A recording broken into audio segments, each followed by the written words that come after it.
Gracias por estar aquí en una biografía más de tu podcast favorito Diálogo con Segarte. Acompáñame a sumergirnos en esta historia de Che Guevara. No te olvides de suscribirte y no te pierdas más biografías como esta.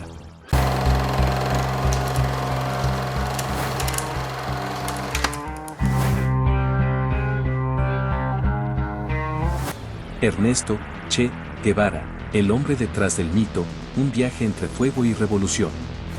En un mundo dividido por guerras frías y sueños utópicos, emergió una figura que desafió las fronteras de la historia, Ernesto Guevara, el Che.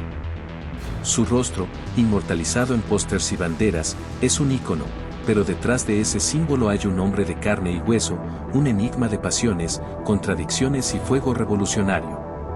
Esta es la historia de un médico argentino que se convirtió en guerrillero, de un teórico marxista que soñó con cambiar el mundo, y de un mito que aún hoy nos interroga sobre la lucha, el poder y el precio de los ideales. Nacido en 1928 en Rosario, Argentina, en una familia de clase media, el joven Ernesto creció entre libros y ataques de asma. Su enfermedad lo marcó, pero también lo impulsó a buscar respuestas más allá de los límites de su cuerpo. En 1952, junto a su amigo Alberto Granado, emprendió un viaje en motocicleta por Latinoamérica que lo transformaría para siempre. Las minas de cobre explotadas en Chile, las leproserías de Perú, los indígenas marginados de Bolivia.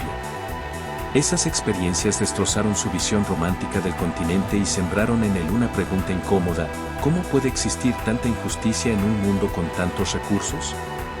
El Che no fue solo un revolucionario, fue un producto de su tiempo. Los años 50 y 60 fueron una olla a presión de luchas anticoloniales, desigualdades brutales y la sombra de Estados Unidos sobre América Latina. Su encuentro con Fidel y Raúl Castro en México en 1955 fue el punto de no retorno. Junto a ellos, desembarcó en Cuba en 1956 con 82 hombres en el Granma, un yate decadente que simbolizaba lo imposible.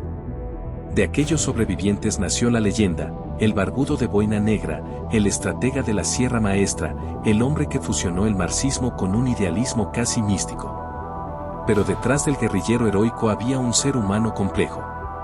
Guevara era un intelectual obsesionado con la autodisciplina, un padre que escribía cartas desgarradoras a sus hijos mientras preparaba guerrillas en el Congo o Bolivia.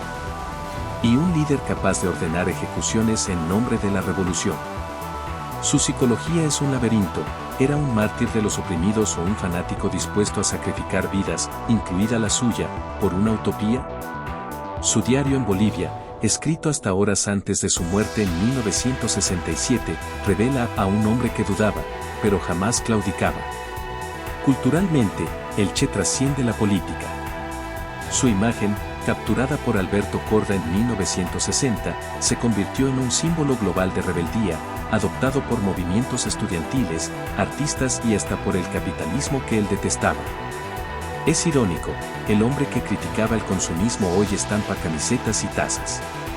Pero ese es el precio de convertirse en mito, perder el control de tu propia historia.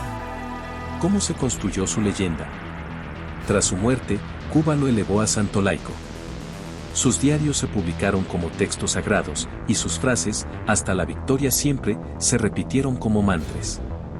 Pero hay datos sorprendentes, la famosa foto de Korda casi se pierde en un archivo, la boina del Che no era un accesorio revolucionario, sino una solución práctica para ocultar su calvicie incipiente. Hasta su cuerpo, enterrado en secreto en Bolivia durante 30 años, se convirtió en reliquia. El legado del Che es un espejo roto. Para unos, es el defensor de los pobres, para otros, un verdugo implacable. Su lucha por un mundo sin fronteras choca con los regímenes autoritarios que apoyó. Pero más allá de juicios fáciles, Guevara encarna una pregunta eterna: ¿puede la violencia ser un camino hacia la justicia? ¿O todo ideal, por puro que sea, se corrompe al enfrentarse a la realidad? Hoy, cuando las desigualdades que él combatió persisten, su historia nos obliga a reflexionar. Los héroes no son perfectos, y los mitos no tienen respuestas, solo preguntas.